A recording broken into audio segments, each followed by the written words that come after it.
You're on. Hello, I'm Dr. Bittiker. I'm back to do another one of our pauses.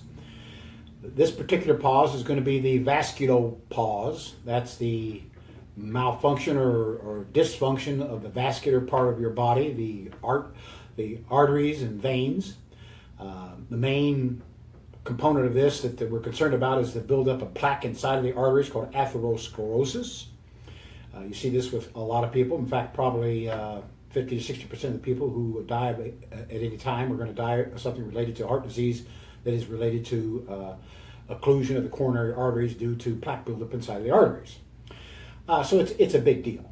And there's an entire industry built around it. In fact, there's a hospital not too far away from here that has a nationwide reputation for doing a lot of heart bypasses and stent insertions and other ways of treating it. Occlusion of the coronary arteries. And I see a lot of those patients here after they get the stents put in because they don't want those stents or the new arteries to plaque up again, because 50% of them do, and 50% of them go back and have to have it done again, unless they see somebody like me who can show them how to prevent that from occurring in the first place.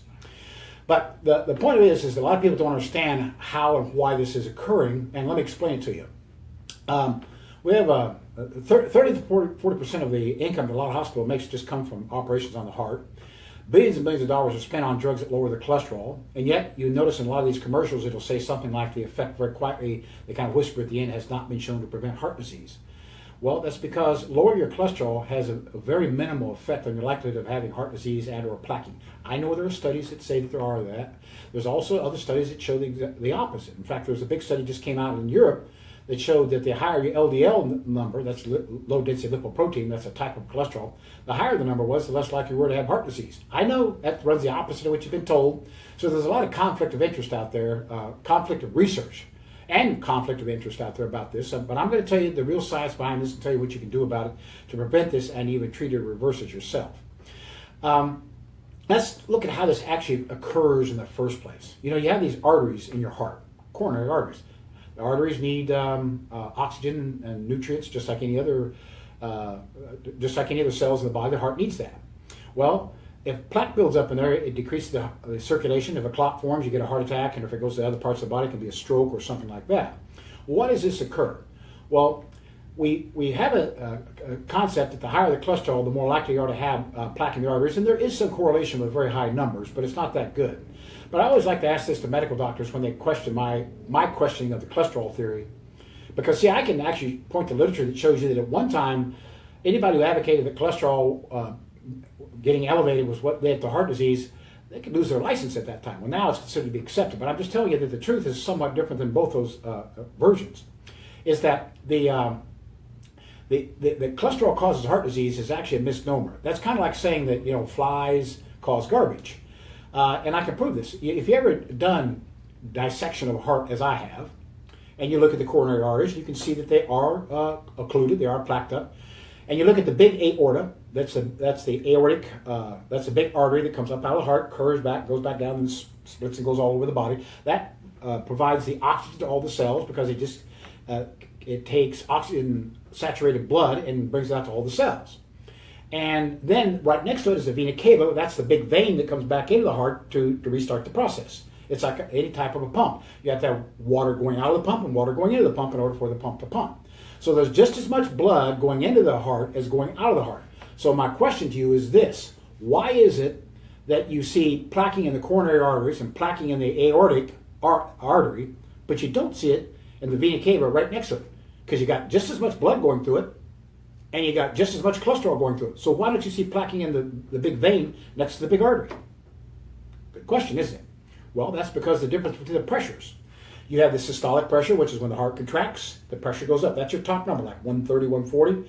And then when it relaxes, the pressure drops. But it doesn't go all the way down to zero. It goes down to maybe 70 or 80, a number like that. So what happens is that every time your heart contracts, the coronary arteries and the aorta and all the other arteries bulge a little bit. They pulse. Whereas the big vena cava, the big vein coming back in the heart, hardly pulses at all. So it's a difference in pressure. So what's going on here? Well, if your heart beats 72 times a minute, as most of them do, every less than a second, that coronary artery gets squeezed and then opens back up again, and then gets squeezed and opens back up again. Now, what happens is it's kind of like you've got a water hose, and there's water flowing through it, and 72 times a minute you step on that hose and then let your foot off, and step on that hose and let your foot off. Well, over a period of time, what's going to happen? Well, that hose is going to start to show some wear and tear where that occurs, and that's what leads to the process of atherosclerosis. That's where the body reacts to this little tiny microscopic cracks that appear in there by sending in cells called foam cells that literally seal up these little cracks. And the inflammation that's caused by this constant stretching, the body then sends in these cells to seal it up. And guess what they use to seal up these little cracks in the artery wall, the intima, or the enterocytes that multiply there? Guess what this stuff is? It's cholesterol. It's the body's spectin compound. So when you see a lot of plaque formation in somebody's arteries, what you're really seeing there is the body reacting to inflammation and damage. Okay? Now, that's one of the reasons why there's an association between high blood pressure and plaque in the arteries. The lower the pressure, the less plaque, because there's less stress on the arteries. Okay? So that's one of the reasons why doctors commonly treat that, because they know it does inhibit it. But it also kind of blows the theory of cholesterol, because again, veins and arteries have the same amount of cholesterol. One hardly ever gets any plaque in it, and the other one gets it a lot. So that's not the solution. It's not just like sludge building up. Now, what can you do to prevent this? Well, and what can you do to treat it? Well, first of all, there's some dietary recommendations. When I was a kid, we used to hear all the time about how bad butter was and how good margarine was. Well, it turns out it's the other way around. Your margarine, your cis-trans fatty acids, the stuff that they cook French fries in at these fast food places, you don't want that. You don't want that going in your body. That will lead to plaque buildup faster than about anything else you can do. So contrary to popular belief, a high-fat diet is not really that much associated with heart disease. It can be, but it's a poor association. The reason for that is that you have a couple countries in the world that have some of the highest saturated fat consumption in the world, and they have some of the longest lived people. One would be Switzerland and Sweden. They consume more saturated fats than we consume here, but it's a different type of saturated fat. It's naturally saturated. So that's not it. Linus Pauling also did a study in a prison of all things where they tried to figure out how to drive up and down cholesterol in prisoners, and they found out the most effective way of doing it was not by how much fat you fed them, but by how much carbohydrates, sugar you fed them. The higher the sugar, the higher the cholesterol. Turns out the body manufactures 80 to 90% of all its cholesterol from the food you eat. It only gets about 10, 12% from the food you eat. So even if you cut it out completely, you're not going to have much of an effect.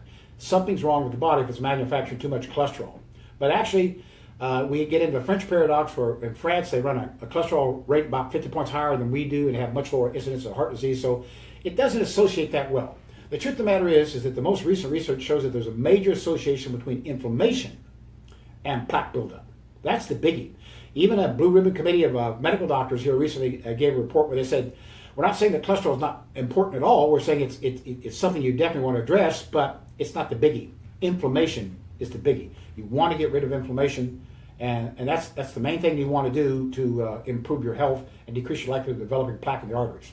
Now, first of all, you may want to find out if you've got plaque in the arteries. Well, that's one of the things we do here at our clinic. This is a sample. It's just an imaginary sample, but it demonstrates this waveform that we get here when we do what's known as an arterial stiffness index test. It's a machine that we use. It's recognized as being fairly accurate. By that I mean it's not as accurate as an arteriogram where they actually take you to the hospital and put some dye into your coronary arteries and check it. That's more accurate. It is, but also it can be dangerous. It's 1 out of 20 people will get a heart attack or a stroke just from the procedure. Actually, maybe more than that. That's why they commonly do it in a hospital, because it is somewhat risky. Whereas this is just like getting your blood pressure checked. It actually goes on the arm and it measures the brachial index, the amount of distendability of the artery in the arm, which correlates very closely to the heart. We give up about 6 or 7 or maybe 8% accuracy. Okay, all right, but I'll do that to have a completely safe test.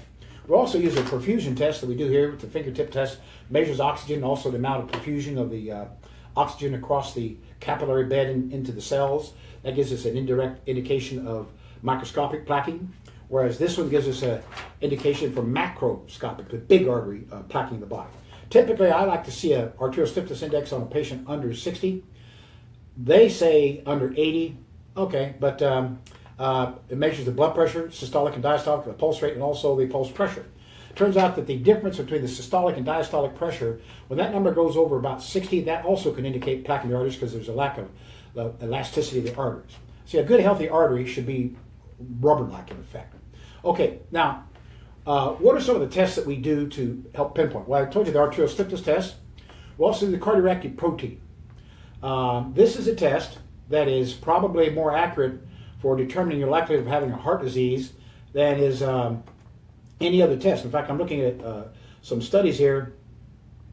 It's also, cardiac protein is actually a very good indicator for likelihood of having stroke. I like to see a number under 1. Labs say under 3. I like to see it under 1. The way we handle that is by putting the patient on an anti-inflammatory diet, like the ketogenic diet. Also, we use a curcumin sorb or something like that to fight the inflammation. For the hypertension that's associated, we use a nitric oxide ultra.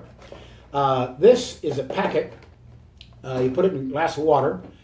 It causes nitric oxide to be released into the bloodstream. It causes the arteries to relax, lowers the blood pressure.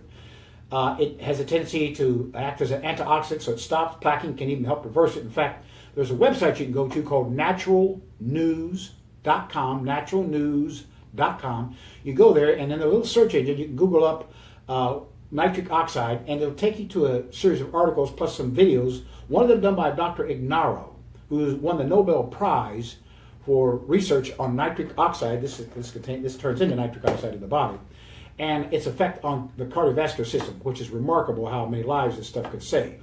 So that's there. Also, we use the Pauling therapy, the Linus Pauling protocol.